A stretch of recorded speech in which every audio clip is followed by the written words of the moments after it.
Would you believe me if I told you that this is a stormwater drain right here in Bengaluru? In a city where clogged drains and polluted lakes have become quite a norm, something very interesting is happening in the city. What was once a neglected Rajakaluwe has now turned into a public space where people walk, pass, and reconnect with the nature. This is Bengaluru's K-100 project. And today, we are finding out how did Bengaluru turn a stormwater drain into a public space. Welcome back to another episode of Mission Planet A. This is your host Rupa, and today we are in the 15th episode of our season 2, and this is also the first episode of 2026. So on that note, a very happy new year. We hope that you keep listening to our episodes more in this year because we have more such topics lined up. Also, our last episode was how major cities move, again a Bengaluru edition. So if you haven't checked that out, then go check out right now. We're also available on YouTube, so please do consider subscribing to us on YouTube, so you can listen to both on YouTube or on Spotify. Once a neglected stormwater drain, this K-100 project is now transforming it into Bengaluru's first citizens' waterway. It's a 9.6 kilometer stretch from the KR market to Bengaluru. And it works because governance, citizens and technology came together. But most importantly, there was this intent to do something good. But what was the necessity of this project, you may wonder, when Bengaluru already has this massive expanse of a public space in the name of a Cubbon Park? Why do we need another public space? The answer lies in 3 core problems the city usually faces. First, the stormwater drains are not functioning the way it is supposed to function. Second, urban flooding has become a routine every monsoon. And third, let's be honest, public spaces are disappearing slowly in Bengaluru. The Rajakaluways once served as a rainwater conveyance channel connecting historical tanks and natural water systems. The name Rajakaluwe itself literally translates to the King's Channel or the Royal Channel. Now, once upon a time when Bengaluru was ruled by Raja Kempegowda, the city literally relied on a network of interconnected lakes. And these Rajakaluways served as a main arteries where excess rainwater would flow from one lake to another, especially during monsoons. But once Raja Kempegowda's term is over and Bengaluru became the city as we know it is today, Rajakaluways have turned into sewer lines. It turned into an open sewer filled with waste and sewage, contributing to flooding and health risks. Now, it's a common sight to see sewage mixed with these stormwater drains and people misusing it. The mixing of the stormwater drain and sewage has caused floods and also deteriorated the ecological health downstream in lakes such as Bengaluru and Varattur. So the idea was to transform grey infrastructure into public waterfronts, pedestrian pathways, parks and bridges, reconnecting citizens with city's water heritage. So now what was once a nala has now turned into a public space where office goers take a breather, children play and friends hang out. None of this was possible 5 years ago. This project is important not just because it created a public space, but because it reduced the sewage inflow and improved the overall water movement through the system. So this naturally shifts the narrative from ad hoc flood control to integrated waterway stewardship. K-100 simply refers to Koramangala Valley Rajakaluwe Restoration and Transformation Initiative.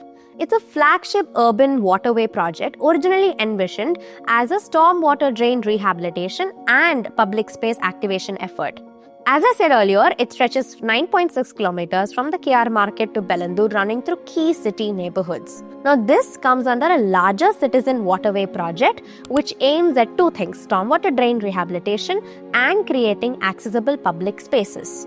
For this project, the BBMP stepped in along with urban architects and other civic agencies. Simply put, it required a multi-pronged approach. The first critical step was to intercept the sewage inflow into the stormwater drain and get it diverted.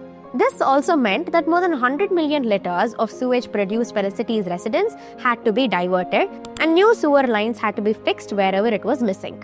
Now, where was this untreated sewage diverted to? It was then taken to this waste treatment plant near Kumbalagodu. This Rajakaluwe had for years been a dumping ground. So even before the sewage was diverted, the garbage dumped there was cleaned. Not just cleaning up, but it was even desilted, which was crucial for restoring the flow in the drain.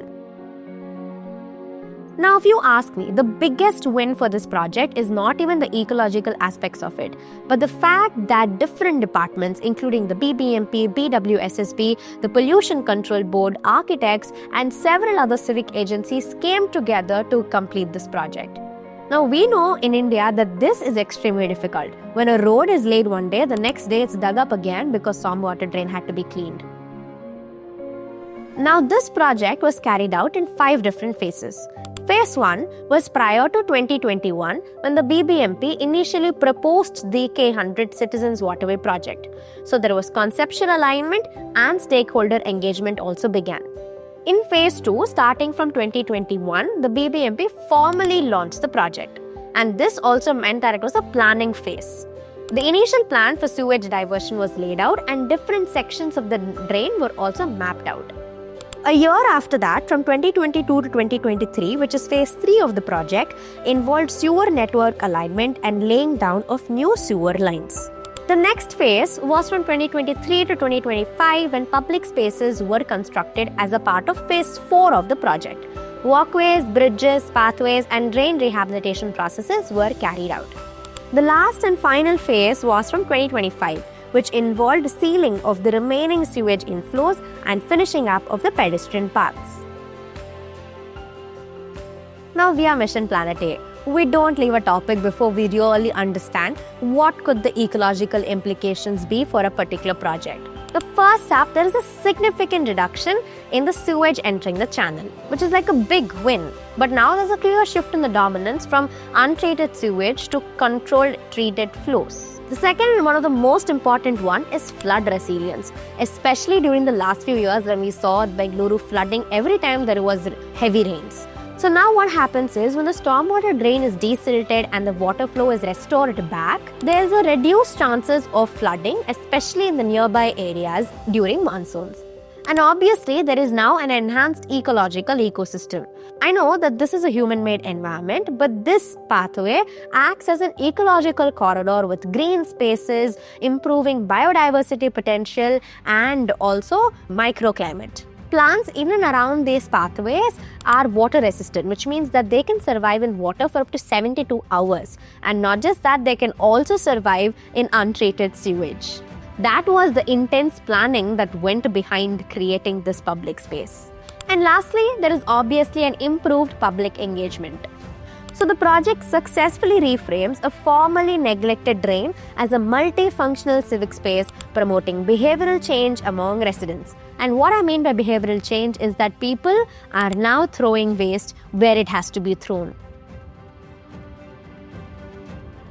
This project was primarily funded by the BBMP, which allocated nearly 175 crores for covering infrastructure and water management work. The World Bank had additionally approved a 3,500 crore loan to scale up the stormwater drain strengthening and the sewage treatment plants across the city after looking at K-100's success. Though initially taken care of by the BBMP, the site is now under the purview of the Greater Bengaluru Authority, which inspects and coordinates the remaining work.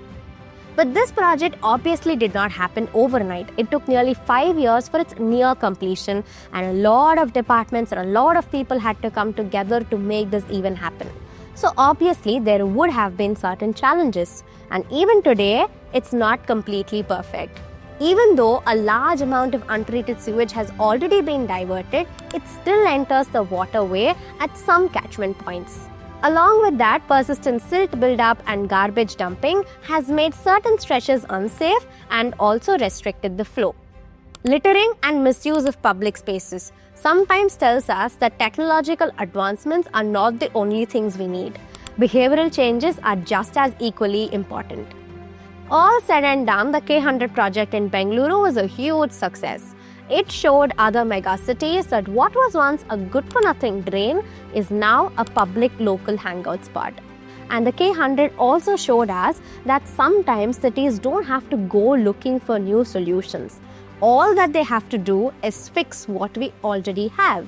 At the same time, the K-100 project has also told us that the crux of many of these issues is behavioral change.